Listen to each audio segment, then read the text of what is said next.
નખત્રાણા મુસ્લિમ સમાજ એકઠા થઈ તંત્ર સમક્ષ રજૂઆત કરી। આજરોજ નખત્રાણા મુસ્લિમ સમાજ દ્વારા નખત્રાણા મામલતદાર અને ડીવાયએસપી સાહેબને જે હાલે ગામડાઓમાં મસ્જિદના ઇમામ અને મુતવલીઓની વારીગાડી પોલીસ દ્વારા જે વગર કારણે પૂછપરછ કરવામાં આવી રહી છે તેના સંદર્ભે ઉગ્ર રજૂઆત કરાઈ હતી। મુસ્લિમ સમાજના આગેવાને સ્પષ્ટ શબ્દોમાં કહ્યું હતું કે અમે હવે વિના પરિપત્ર કોઈ માહિતી નહીં આપીએ। જો કોઈ હવે માહિતી લેવા આવે તો સૌપ્રથમ પોતાના હાથમાં પરિપત્રની કોપી આપશે કે કયા સંદર્ભે આ માહિતી લેવાઈ રહી છે। માટે આજે નખત્રાણા મુસ્લિમ સમાજ દ્વારા આ બાબતે રજૂઆત કરાઈ હતી।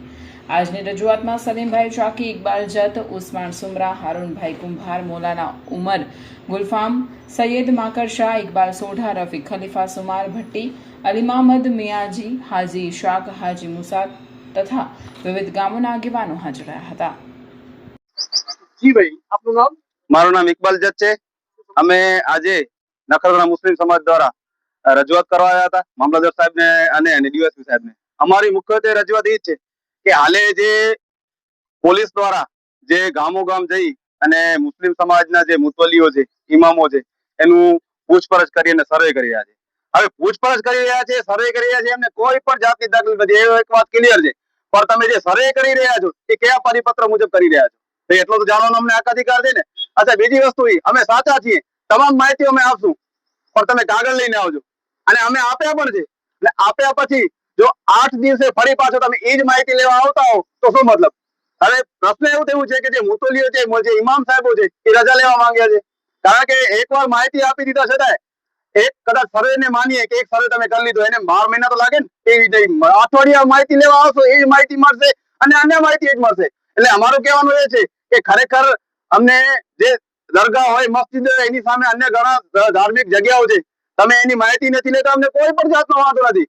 પણ તમે જે મુસ્લિમ સમાજને ધાર્મિક જે તમે માહિતી લઈ રહ્યા છો એને તો કમસે કમ પરિપત્ર લાવો તો અમને ખબર પડે કે સરકાર કયા પરિપત્ર મુજબ મુસ્લિમ સમાજનું જે માહિતી લઈ રહી છે।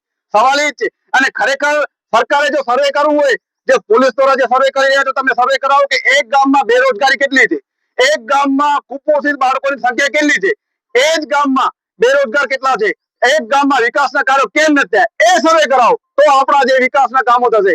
આ ધાર્મિક જગ્યાઓ જે મુતવલીઓ છે, ઇમામો છે, એના સ્ટેટમેન્ટો, એને યુપીઆઈ આઈડી, એને શું કરવું છે, એના દેશના વિકાસથી શું લાગે વળગે?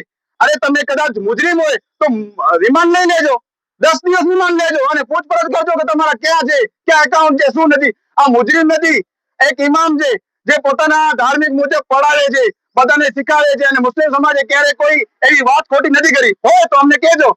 જો મુજરીમ હોય તો 8 નહીં 10 દિવસ હોય એને પૂછજો, પણ ખોટી રીતે મુસ્લિમ સમાજને એવી રીતના જે ધાર્મિક જે લોકો છે એને હેરાન કરવામાં ના આવે। અને અહીંયાથી સ્પષ્ટ કહીએ છીએ કે અમે પણ નક્કી કર્યું છે કે ભાઈ હવે કોઈ પણ પ્રકારની માહિતી અમે પરિપત્ર વગર નહીં આપીએ, એ વાત ક્લિયર।